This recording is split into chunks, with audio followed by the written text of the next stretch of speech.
Nila. That news was brought to you by ACS Manufacturing Corporation, ISO certified world-class quality. ACS. Mars, matindi ubo ni bunso ko. May hika naman si Junior. Nausog? Ipatawas natin. Mga Mars, para sa ubo at hika ng mga bata, Plemex for Kids. Ang Plemex for Kids ay gawa sa halamang lagundi. Tinutunaw at pinalalabas ang plema. Ginhawa para sa mga bata. Totoo! Hindi chismis. Camille Pratsiambao po, nagtitiwala sa Plemex. Ang batang lagundi, Plemex! Vitex Segundo L is the generic name of Plemex for kids. If symptoms persist, consult your doctor. Mamis, agapan agad ang ubo at plemang nakabara. Pambatang lagundi, Plemex!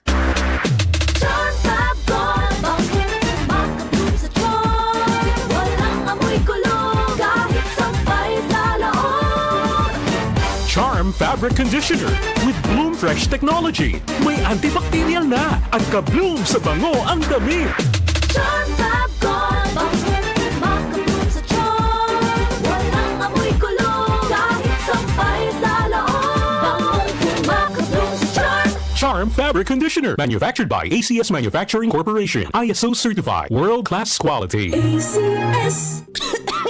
Ubo, plemang nakabara, hirap sa paghinga. Dapat may dalang ginhawa. Kaya lagi kong bitbit, Plemex Forte Capsule. Ang Plemex Forte Capsule ay gawa sa halamang lagundi. Ginhawa sa ubo at hika. Magaan dalhin, madaling inumin. Plemex Forte Capsule. Basta lagundi, Plemex. Vitex Segundo L is the generic name of Plemex Forte. If symptoms persist, consult your doctor. Tanggal ang plema, tigil ang ubo. Maluwag ang paghinga sa Plemex Forte. Basta lagundi, Plemex! Ang Plemex Forte Lagundi Capsule ay mabibili sa pangunahing butika o drugstore na malapit sa inyo. DCXL News. Ang himpilan ng RM